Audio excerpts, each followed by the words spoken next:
Well, it is the night before I go out. It's going to be the first sail of the season.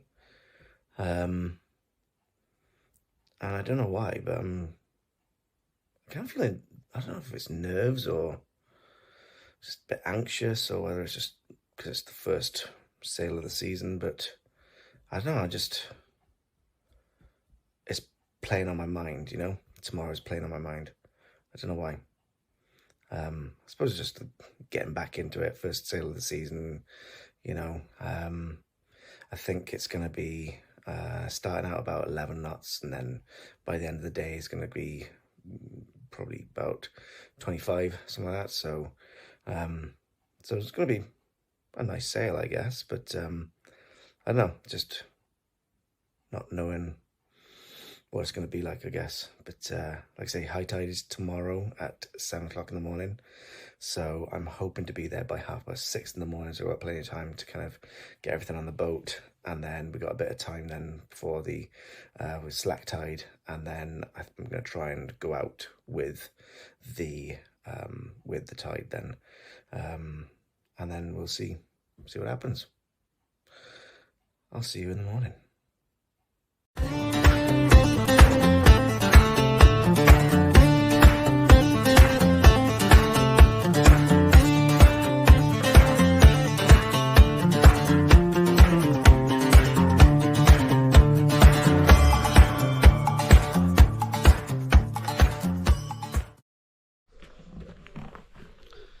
Good morning.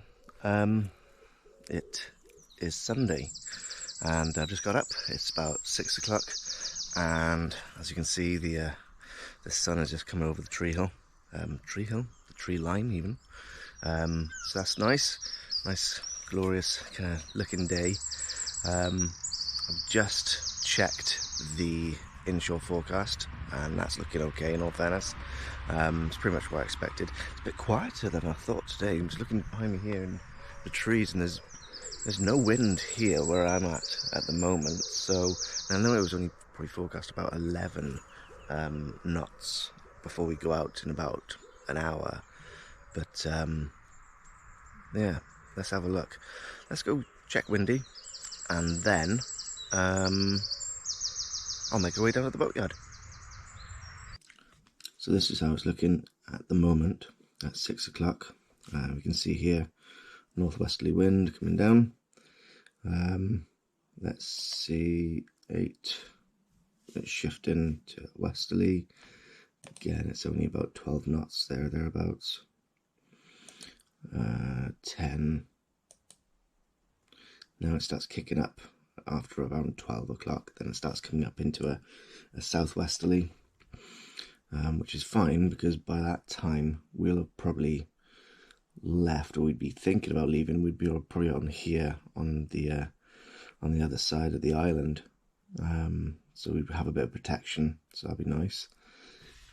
Probably be thinking to go around 2. So again, some nice breezes, probably goose wing it all the way back to make sure that by 6 at the latest, probably I want to be here by about 6 o'clock to coming in with the flooding tide. Then high tide is around 7:20, so coming in with the flood tide then with wind behind us, so shouldn't be too bad. Yeah, let's see how it goes. It's seems like it's going to be an alright day, and we're going to miss some of this orangey stuff as well, so that'll be nice. So awesome, let's go sailing. Whenever people ask me, why do you do it? Why? Just, I don't know. What enjoyment do you get out of it? I'd love to show them this.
So we left at about 7 o'clock, left the morning about 7. I think it was high tide, so water was probably around slack, just around that for a little bit, and then it started to ebb, so we went out with the ebbing tide anyway.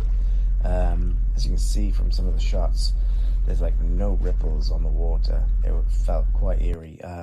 If you haven't seen my video, the one when I went out with Simon to Amroth that morning, it felt quite similar to that one. And I was a bit worried that, you know, the forecaster got it wrong and there was no wind coming, but luckily it did in the end. But it was a strange one. First sail out, you know, get back onto the boat, everything just felt alien again to me. I was, you know, falling over things and just like disorientated and getting that feel for the boat again. But it all came back to me a little bit, and that was good. So it was a good sail out.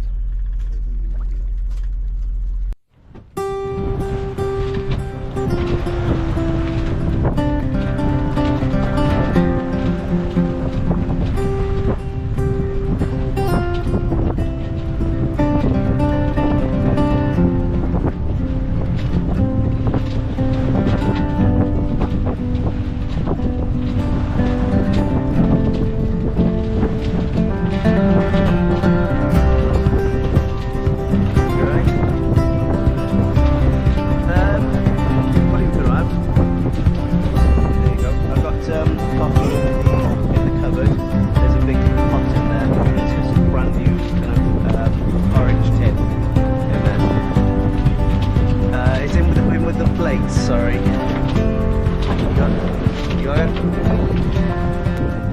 So we have left. We are just about to cross over Carmarthen Bar.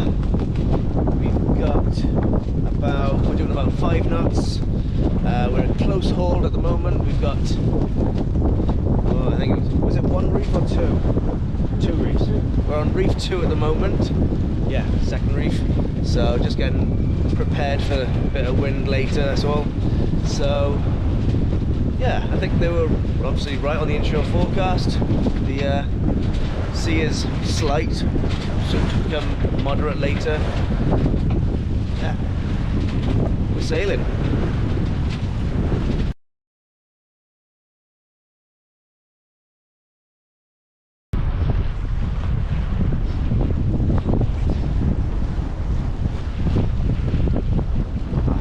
Around there now. Yeah. You can feel it here, can't you? Can't you?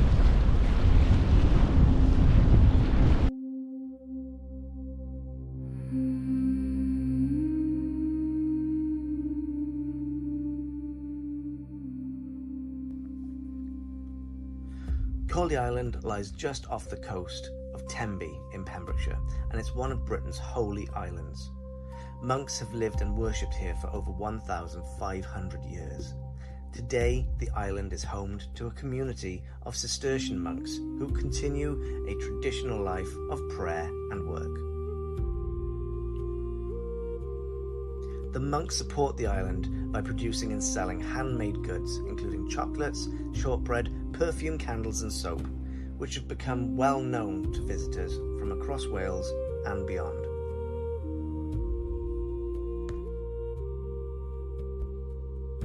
The island itself is around 1 mile long and about half a mile wide, and it's known for its sandy beaches, woodland paths and historic buildings, including the monastery, the priory and its lighthouse.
But that was pretty much where the good luck ran out.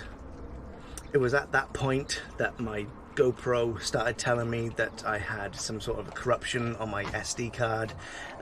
It would kind of record for about 8 seconds, and then just crash, and then say that it was fixing or repairing the file, and it says file repaired. And then when I actually looked on the actual SD card, when I opened it up on my PC, there was nothing there. So yeah, so that was fine. That was just like okay, no problem. When we came back, we had the winds that we thought we were going to have. We had about 20, 21, 22 knots, maybe that behind us. So that was fine. So we were going with the wind. We were hitting at one point with the tide as well. We hit about 8 knots on the way back, and because of that, I got back to the bar early, and I didn't want to do that.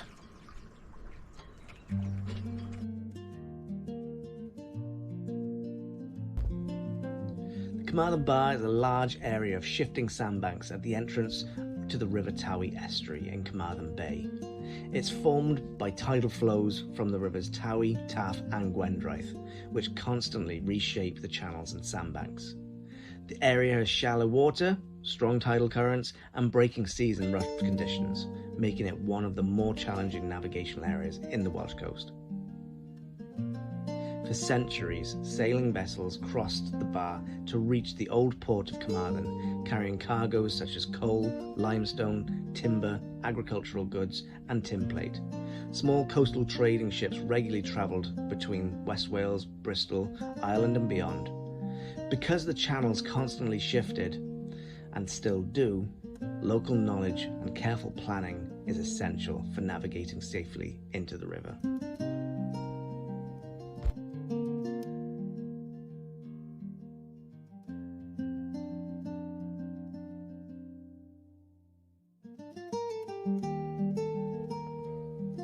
So, as I said, I got back to the bar far too early. The depth of water wasn't there where I wanted. I also came in too far west of the channel marker, which meant that I ended up scraping a sandbar, and then that jolt made me crash jibe, and then from that crash jibe I ended up tearing my mainsail in 3 places.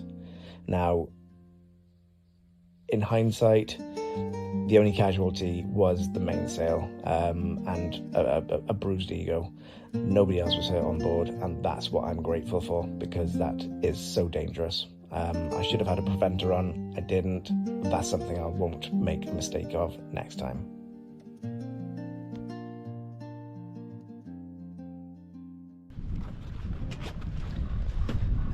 And so today, I find myself back on the boat. But today's job is to take off my mainsail, because she's buggered.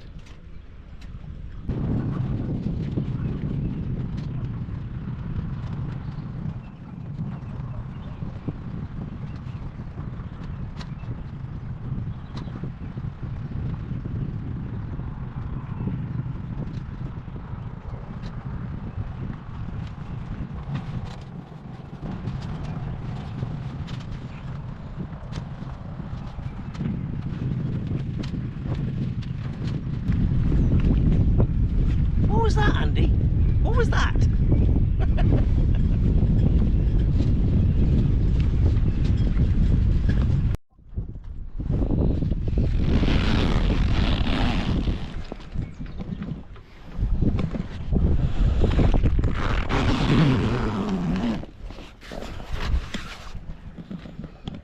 Right, let's go grab it from the other side.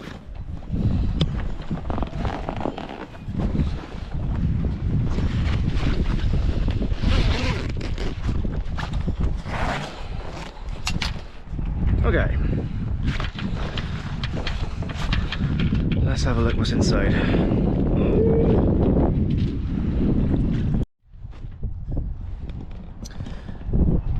So it looks that this bit here is just a flathead screwdriver is the gate, so I can hank these out.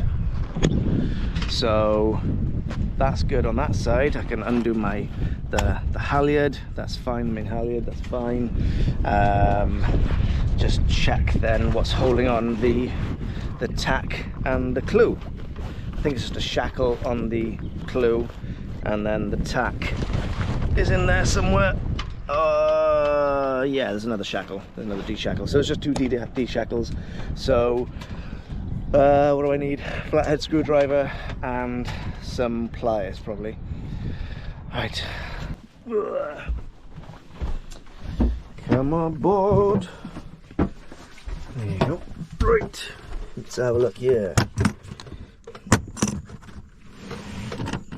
With a toolbox this size, you'd think I was compensated for something, wouldn't you? Right. What have I got? What have I got? Flathead screwdriver. And then I will need some pliers. Where's the pliers? I don't need those. Snaps. Okay. What we got? Pliers are small. Needle nose pliers. They'll do. They'll do. Right.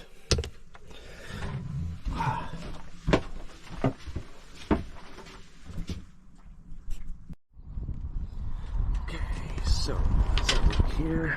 That should just be a case of, oh, look at that. Right, doing this one-handed whilst holding a GoPro is not the most sensible. Oh, what? That's so cool. It just slides back. Okay, in that case,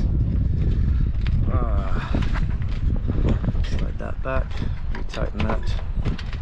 There you go. Done. Let's see if they come out of there now. Okay. This off. Shackle.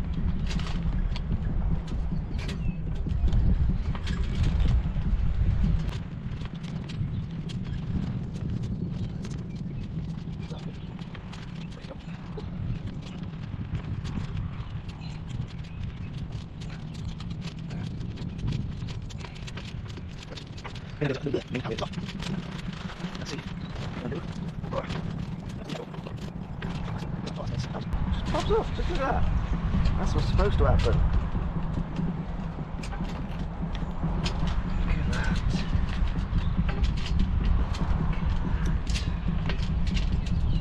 There you go.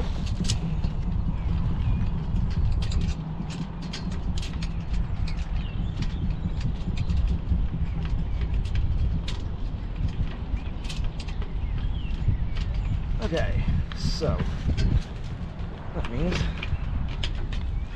these come out. Gate, which is good.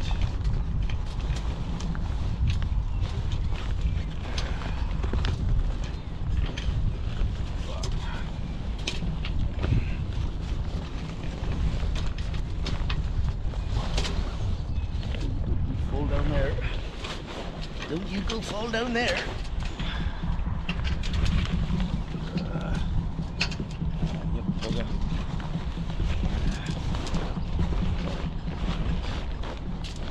Right. Let's go sort out how it's attached to the actual boom with the sail bag, because I'm not sure how that fits on. Looks like it just slides in, I think. From here, it just slides in, but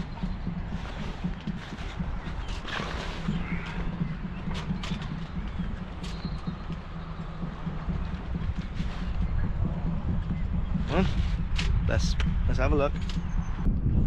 Okay, so I'm at the stern of the boat here.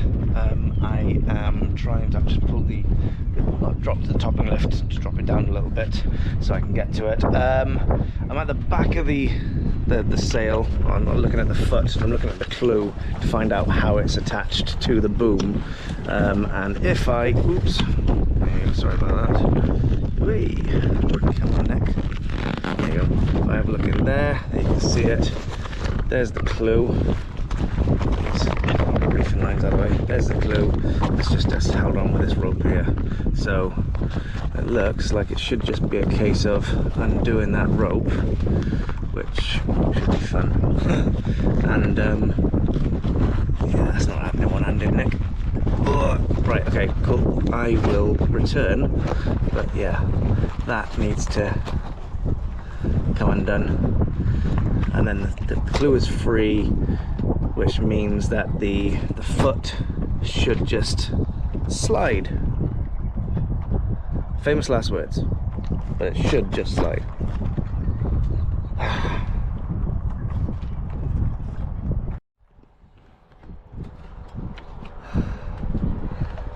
don't know if you can see that. It's a little microlight. That's one way to get around, isn't it?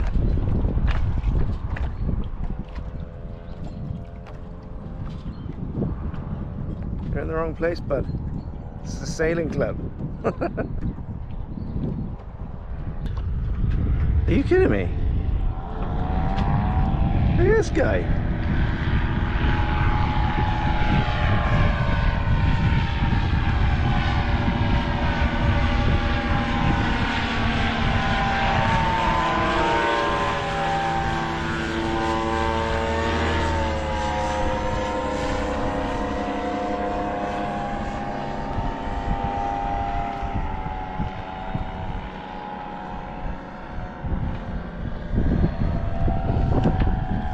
Genuinely just like looks like he's stalled, and I was thinking, oh, he's going in the river, this is not good. Luckily there's some boats there anyway in the river just sailing around, but then last minute he just goes and cracks on the throttle and plays with our emotions just like that. Damn you, microlight guy. Okay, so I have taken that line off the clew. I've just loosened my lazy jets because they were kind of getting in the way with the sail bag. Now the foot should be free now to actually just slide it out, but before I do that, I can see one of the tears here, and luckily one of the rips that I've got is literally right on the seam, so I'm hoping if they're all like that, it should just be a nice easy fix. But have a look at this. Have a look at this. So where you can see that's from the seam. That's just like that's gone nicely. That's a nice job for any sail maker. I wouldn't even charge me for repairing that. It'd be an honor. So right, let's see if I can now reefing lines, thank you. Reefing lines, right, let's undo the reefing lines, undo those, and then we will take the foot off, take the whole sail off. Right, okay, I think I've got this. So this is my reefing line 1, which is blue, so can't go wrong. Comes into the first reefing hole, spins through, comes back down through here, tied off there. And then on the opposite side, a little bit further forward, I've got my reefing line 2, which is again just coming from the back of the boom. Comes in, loops round, got the opposite side, and then is attached just through that little nut thing there, or whatever it's called. I'm not sure what it's called, so sorry. Alright, so that's there. And then underneath here, this is my third line, which runs from the mast there, from the boom, from the mast, under the boom, into there, into this pulley, in, third hoop, and then it is all the way just in here, and that's when it's attached then. The problem with this, if you haven't seen it already, is my reef 2 and 3 are both black and white. That's helpful. So it looks as if the sail bag and the actual foot of the sail are kind of like sandwiched together in the channel of the boom, which means that it's all got to come out of that channel. So I've got to take the sail bag off as well. So there's two kind of like PVC pipes, I guess, on either side of that sail bag to keep it kind of rigid. So I'm taking those out now, and then we'll just have to kind of like take the sails and the sail bag out together, I guess. So don't know how that works, but I'll figure it out. Ah, that was actually easier than I thought. It just sandwiches in, so the sail bag is still on there. But here we have it. This is the sail as it stands. So we've got the head obviously here, and then we've got the luff going down here. If we kind of open this up, let's have a look. It's got no buttons in it at the moment, but there you go. So there's one tear here, but it's right on the seam. So that's good. I mean, it's not good, but it's better than the alternative, I guess. Whatever that alternative is. Oh dear. Let's have a look. Oh, he's just. Ooh, oh dear. Oh dear me. Oh dear, dear me. Okay, so this is my other tear, which again is right on that seam. So that's lucky. That's a big one. There's a little bit there that's actually torn away, but I don't know if there's a patch that can be done there. Looks like something's happened to it before anyway, but fingers crossed.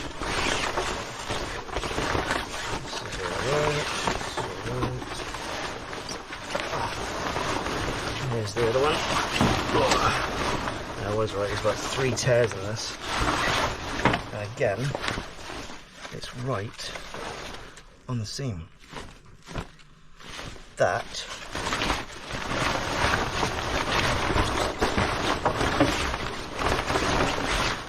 That's it. I'm feeling kind of confident about this one, that this can actually just be repaired. It's just a bit of stitching. So I'm going to take it down to Nayland and get it fixed, hopefully. As long as it doesn't like charge like £7 million or something like that. Oh, I'll just do it myself.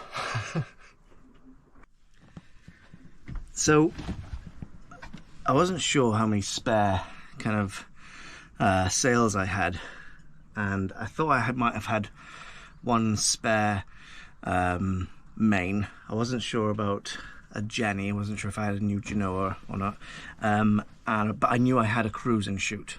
Although I don't know how to set it up, so I'll have to learn how to do that at one point when there's a light breeze. But I've just gone and checked now, and I've pulled all my sails out, which I should have done because I've had this boat a year now. I love this boat. I genuinely love this boat. Best buy I ever, the best, thing I could have bought at the time for what I could afford. But yeah, brilliant. Anyway, turns out I've got 2 spare mainsails. So when I get this one fixed, I'll have 3. So I'll have 2 spare mainsails, but I've also got 2 Genoas, which I wasn't sure about. I knew there was something in there, in the cupboard, in the bow, in the lazarette, hidden away. But yeah, it turns out I've got one spare, and then there's another one spare, but it doesn't have the sun protector on it. So what I'm probably going to do is I'm going to take my sail down, because I don't think it will be a massive job to get this one fixed. I'm going to see if he can price me up the sun protector as well, to go on the next Genoa, which has been picked. I think it's been unpicked. It's just a matter of just gluing it on and sewing it. I make it sound so easy. Yeah, as if I know what I'm doing. Anyway, so yeah, that's off. I'm gonna bag it up, get these into the tender.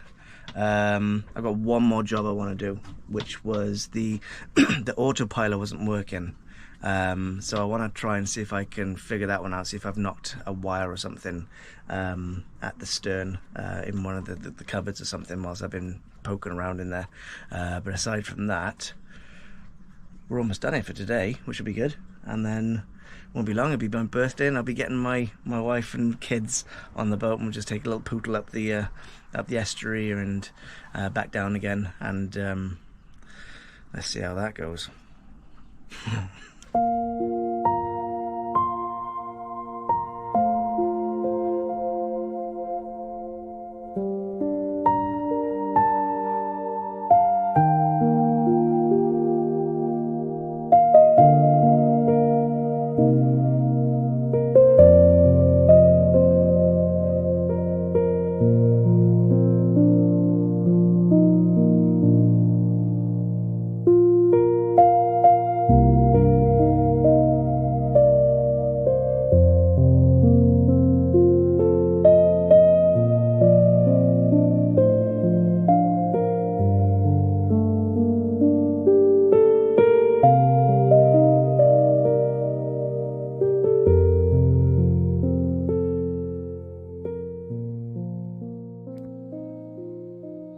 And there we have it. She is up. She's not pretty, she's not new, but she is a mainsail, so I'll take that. Yeah. So as the day comes to an end, all that's left for me to say is thank you for watching this episode. And if you enjoyed it, drop me a like, give me a share, and if you haven't done so already, then think about subscribing. And I will see you guys on the flip side. Take care. Stay safe.